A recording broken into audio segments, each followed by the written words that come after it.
Bonjour et bienvenue dans le Flash Info. Le vice-président de la République était hier vendredi au domicile de l'ex-chef d'État Henri Konan Bédié, décédé mardi dernier 1er août à la surprise générale. Tiemoko Béliakone est allé présenter ses condoléances à l'épouse de l'illustre disparu et à toute la famille éplorée. Jérôme Kofi Abolin nous en donnera d'autres précisions dans le 13h. En Côte d'Ivoire, la filière du poivre s'est nettement développée au fil des années. Aujourd'hui, on en produit 200 tonnes chaque année dans le but de professionnaliser le secteur et accroître sa rentabilité. Le Fonds interprofessionnel pour la recherche et le conseil agricole est à l'œuvre. Il multiplie les actions en direction des acteurs, comme nous l'indique Lanciné Bakayoko.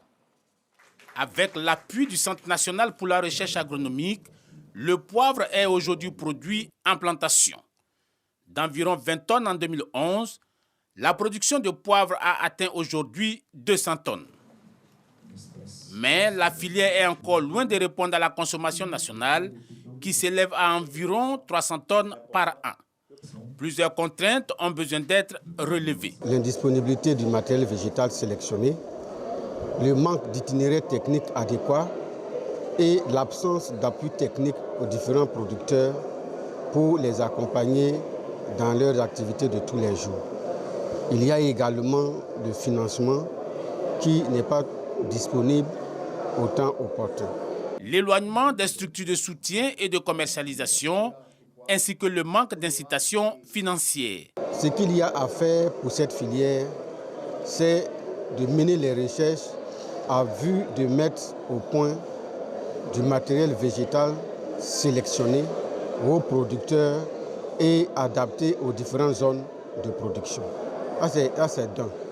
De deux, il faut organiser les acteurs de la filière pour constituer une filière viable où les acteurs sont bien organisés, s'entendent bien et mettent en œuvre un programme pour conduire leurs activités.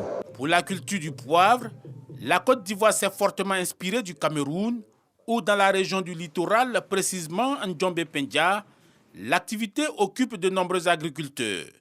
Dans cette contrée, le prix du kilogramme de poivre se négocie parfois à 12 000 francs. Du côté de l'INSAC, l'Institut des arts et de l'action culturelle à Cocody, l'heure était à la récompense de ses meilleurs étudiants, de ses enseignants dévoués et de son personnel administratif dont l'amour du travail ne souffre d'aucun doute. À travers donc cette cérémonie de récompense et d'hommage, ils sont encouragés à œuvrer sans relâche pour le rayonnement de l'établissement. Le reportage de Serge Pacom Didi et Mamadou Kwasi à suivre dans le 13h. Au vu de la situation au Niger, l'aide au pays est suspendue par plusieurs partenaires internationaux, l'Union européenne, la France ainsi que d'autres pays européens. Côté américain, la menace d'une suspension de l'aide est lancée mais ne s'est pas encore concrétisée. Seulement une partie de l'aide est suspendue. L'assistance alimentaire et humanitaire n'est pas concernée. En 2022, les États-Unis ont versé plus de 200 millions de dollars d'aide au Niger. Pour l'année fiscale 2023 qui s'achèvera fin septembre aux États-Unis, 130 millions de dollars ont été versés. Le manque à gagner est donc potentiellement important. Dans son nouveau rapport sur le Darfour au Soudan publié hier vendredi, l'ONG Human Rights Watch relate de nouvelles atrocités commises à l'ouest du Darfour.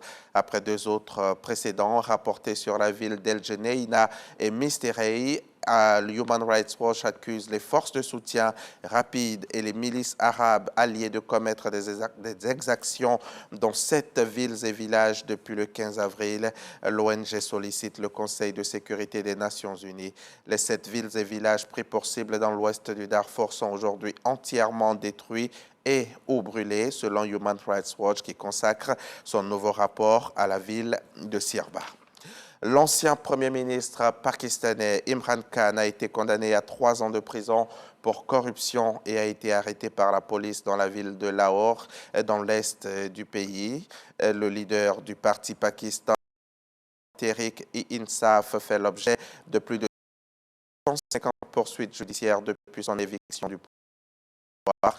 Selon Imran Khan, aujourd'hui leader parti Pakistan, ces accusations vont être motivées par des considérations politiques. Le juge a annoncé que l'implication dans des pratiques de corruption a été prouvée. Imran Khan, Premier ministre donc jusqu'en avril 2022, n'était pas présent à l'audience, mais il a été arrêté. À tout à l'heure, 13h.